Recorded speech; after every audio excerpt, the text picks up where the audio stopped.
Hello friends, இந்த வீடியோவில் palazzo pant cutting and stitching பற்றி பார்க்கலாம். எவ்வளோ தான் பிராண்டட் போனாலும் எனக்கு இந்த இடத்துல மட்டும் கிழிஞ்சிருதுங்க அப்படின்னு யாரெல்லாம் இருக்கீங்களோ கண்டிப்பாக மறக்காமல் கமெண்ட் செக்ஷனில் சொல்லுங்கள். இந்த வீடியோவில் 3 ரீசன் சொல்கிறேன். இந்த 3 ஸ்டெப்ஸை நீங்கள் ஃபாலோ பண்ணீங்க அப்படின்னா உங்களுக்கான ப்ளாசோ பேண்ட்டை நீங்களே டிசைன் பண்ணிக்கலாம். நானும் நிறையா பிராண்டடு இந்த மாதிரி நான் ட்ரை பண்ணி பார்த்துட்டேங்க. ஆனால் கிழிஞ்சிருது அப்படின்னு சொல்கிறீங்களா? நார்மலாக ஒரு துணி எடுத்து உங்களுக்கு நீங்களே டிசைன் பண்ணிக்கலாம். கிழியவே கிழியாது. அது எப்படி கட் பண்ணுறது, தைக்கிறது, அதை இந்த வீடியோவில் பார்க்கலாம். First front and back portion cut பண்ணுறோம் இல்லையா? அப்போது இந்த மாதிரி 2 இன்ச்சஸ்க்கு ஸ்லாண்டிங்காக நீங்கள் ட்ரிம் பண்ணணும். இதுதான் ஃபஸ்ட்டு ஸ்டெப். செகண்ட் ஸ்டெப் என்ன அப்படின்னா, இந்த கர்வோட மெஷர்மெண்ட்ஸ் கரெக்டாக இருக்கணும். XXLக்கு இந்த கர்வ், அதாவது இந்த ஹைட் 14.5 இருக்கணும். அதுதான் செகண்ட் பாயிண்ட். அதுக்கப்புறம் நீங்கள் இந்த மாதிரி நான் ஃபஸ்ட்டு ஸ்டெப்பில் சொன்னேன் இல்லையா, இந்த மாதிரி நீங்கள் இப்படி ட்ரிம் பண்ணுறதுனால உங்களுக்கு பேக் சைடு ஏற்றி இருக்கணும், ஃப்ரண்ட் சைடு இறக்கி இருக்கணும். அதாவது அதோட டிஃப்ரென்ஸ் 1.5லேருந்து 2 இன்ச்சஸ் வரை இருக்கணும். அப்போது உங்களுக்கு இந்த ஏரியாவில் உங்களுக்கு கிழியாது. இந்த டிஃப்ரென்ஸ் நீங்கள் ட்ரிம் பண்ணி விடாமல் 4ஆக மடித்து போட்டு நார்மலாக எப்பயும் போல் கட் பண்ணிங்க அப்படின்னா இந்த கீழே உங்களுக்கு இந்த இடத்துல, அதாவது இந்த சென்டர் போர்ஷன் இருக்குது இல்லையா, இங்கே ஏற்றிட்டுருக்கும். இந்த மாதிரி நார்மலாக இருக்காது. ஹைட்டு சைடுலேயும் சென்டர் போர்ஷன்லேயும் ஹைட் சேமாக இருக்கணும் தானே. ஆனால் நீங்கள் ட்ரிம் பண்ணி விடலை அப்படின்னா இந்த சென்டர் போர்ஷனில் இந்த மாதிரி ஏற்றிட்டுருக்கும், நடுவில் ஏற்றிட்டுருக்கும், சைடில் இந்த மாதிரி இருக்கும். அந்த ஒரு பிரச்சனை இருக்கும். இதுதாங்க, இந்த ஒரு மெத்தடை நீங்கள் ஃபாலோ பண்ணிங்க அப்படின்னா உங்களுக்கு இந்த ஏரியாவில் உங்களுக்கு கிழியாது. இப்போ ஃபேப்ரிக்கில் எப்படி பேண்ட்டு கட் பண்ணுறதுன்னு பார்க்கலாம். நான் துணியை மடித்து போட்டிருக்கேன். ஃபோல்டிங் சைடு நம்ம சைடு ஃபேஸ் பண்ணி இருக்கணும். ஓப்பன் சைடு நமக்கு ஆப்போசிட்டாக இருக்கணும்.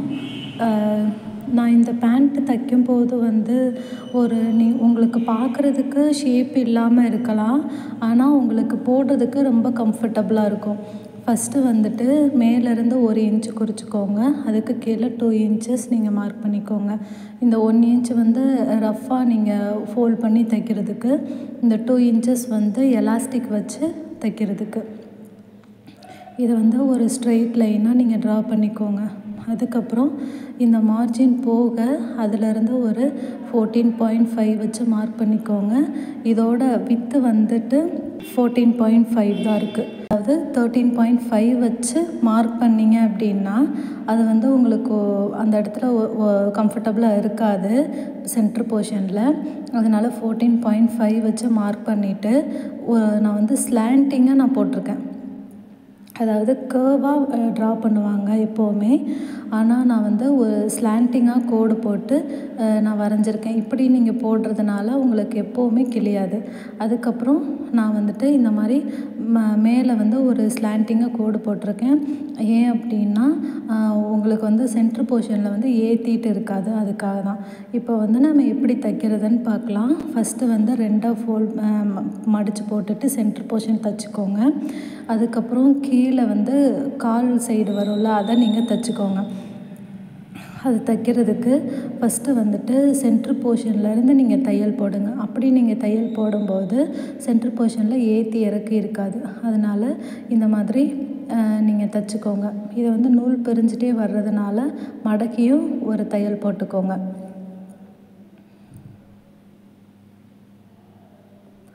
நான் சொன்ன மெத்தடை நீங்கள் ஃபாலோ பண்ணி உங்களுக்கு ப்ளாசோ பேண்ட்டை ஸ்டிச் பண்ணி பாருங்கள். உங்களுக்கு போடுறதுக்கு கம்ஃபர்டபுளாக இருக்கும். எவ்வளோ நாள் வேணும்னாலும் உழைக்கும். நம்ம எவ்வளோ தான் பிராண்டட், நம்ம கிழியுதுன்னு சொல்லிட்டு பிராண்டட் போனாலுமே சாதாரணமாக ஒரு துணி எடுத்து நம்மளுக்கு நாமே ஒரு அவுட்ஃபிட்டை நம்ம தைச்சிக்கிறது, அதுவும் ஒரு கம்ஃபர்டபுள் தான். இது பிரிஞ்சிட்டே வர்றதுனால இந்த மாதிரி ஃபோல்ட் பண்ணிவிட்டு ஒரு தையல் போட்டுக்கிறேன். தையல் போட்டதுக்கப்புறம் கீழே வந்து இந்த மாதிரி நீங்கள் மடக்கி தைச்சிக்கோங்க.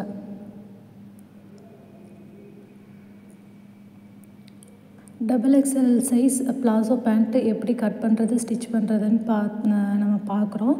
இந்த வீடியோ வந்து உங்களுக்கு புரிஞ்சுது அப்படின்னா கமெண்ட்டில் வந்து நீங்கள் சொல்லுங்கள். இல்லைன்னா எந்த இடத்துல புரியலை அப்படின்றதையும் நீங்கள் சொல்லுங்கள். நெக்ஸ்ட் வீடியோவில் நான் அதை வந்து டீட்டெயிலாக நான் உங்களுக்கு எக்ஸ்பிளைன் பண்ணுறேன். இந்த வீடியோ பிடிச்சிருந்தது அப்படின்னா உங்கள் ஃப்ரெண்ட்ஸ் அண்ட் ஃபேமிலிக்கு ஷேர் பண்ணுங்கள்.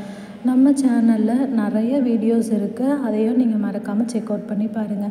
2 கால்லையுமே நம்ம கீழே மடக்கி தைச்சிட்டோம். இதுக்கப்புறம் நம்ம எலாஸ்டிக் தைக்கிறது தான். இந்த ப்ளாசோ பேண்ட்டு ஸ்டிச் பண்ணுறது ரொம்ப ஈஸி தான். ஆனால் அதை நம்மளுக்கு ஏற்ற மாதிரி நம்ம சைஸ்க்கு எவ்வளோ கம்ஃபர்டபுளாக தைக்கிறோம் அப்படின்றது தான் முக்கியம். இப்போ நீங்கள் சென்டர் போர்ஷன்லேருந்து வச்சு பார்த்தீங்க அப்படின்னா ஃப்ரண்ட் அண்ட் பேக் போர்ஷனில் வந்து 1 இன்ச் டிஃப்ரென்ஸ் இருக்கும். எனக்கு வந்து 1 இன்ச் டிஃப்ரென்ஸ் இருந்தாலே போதும். நீங்கள் மேக்ஸிமம் 2 இன்ச்சஸ் வரை நீங்கள் வந்து வச்சுக்கலாம். 1.5 இன்ச் 2 இன்ச்சஸ் வரை நீங்கள் டிஃப்ரென்ஸ் வச்சுக்கலாம். எனக்கு வந்து 1 இன்ச்சு போதும் அப்படின்னு தோணுச்சு. அதனால் 1 இன்ச் டிஃப்ரென்ஸ் தான் நான் வச்சுருக்கேன். 1 இன்ச்சு தான் நான் ட்ரிம் பண்ணியிருக்கேன். இப்போ வந்து ரஃப்பாக வந்து நீங்கள் ஃபோல்ட் பண்ணி தைச்சிக்கோங்க. மேலே வந்து ரஃப்பாக ஃபோல்ட் பண்ணிடுங்க. ஏன்னா நம்ம இப்போ வந்து எலாஸ்டிக் தைக்க போகிறோம். ரஃப்பாக தைச்சதுக்கப்புறம் எலாஸ்டிக் வந்துட்டு எலாஸ்டிக்கோட வித்து 14 எடுத்துக்கோங்க. இந்த எலாஸ்டிக்கோட அதாவது ஹைட்டு வந்துட்டு 1.25 இன்ச்சு தான் நான் எலாஸ்டிக் வாங்கியிருந்தேன். இதை வந்துட்டு எலாஸ்டிக் உள்ளே வச்சுட்டு அந்த ஃபேப்ரிக்கை வந்து மடித்து சுற்றி தையல் போட்டுக்கோங்க. அதாவது எலாஸ்டிக் மேலே படாமல் ஃபேப்ரிக்கில் மட்டும் அந்த தையல் விழுகிற மாதிரி நீங்கள் தைச்சிக்கோங்க.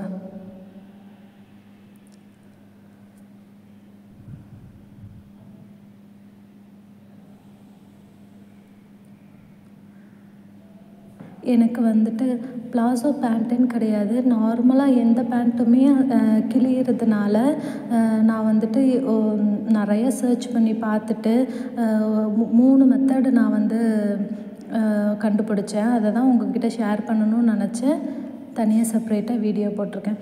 நீங்கள் இந்த வீடியோ வந்து உங்களுக்கு புரிஞ்சுது அப்படின்னா நீங்கள் கண்டிப்பாக இந்த மாதிரி ப்ளாசோ பேண்ட் தைச்சு நீங்கள் டிசைன் பண்ணி பார்த்துட்டு எனக்கு கமெண்ட்டில் சொல்லுங்கள்.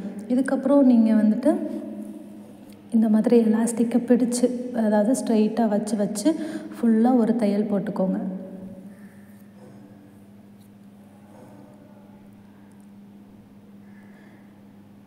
அதனால் இந்த எலாஸ்டிக் வந்து மடங்காமல் கரெக்டாக இருக்கும். இப்போ நீங்கள் பார்த்தீங்கன்னா நம்ம கடையில் வாங்கின மாதிரியே ப்ளாசோ பேண்ட் வந்து நம்மளுக்கு நாமளே டிசைன் பண்ணி எடுத்துக்கிட்டாச்சு. உண்மையாகவே எனக்கு இந்த பேண்ட் வந்து ரொம்ப பிடிச்சிருந்தது. நிறையா நான் வந்துட்டு ரெடிமேடாகவும் எடுத்து ட்ரை பண்ணி பார்த்துட்டேன். எனக்கு கம்ஃபர்டபுளாகவே இல்லை. இந்த மாதிரி நான் தைச்சி போட்டதுனால ரொம்ப கம்ஃபர்டபுளாக இருந்துச்சு. நெக்ஸ்ட் வீடியோவில் பார்க்கலாம். தேங்க்ஸ் ஃபார் வாட்சிங்.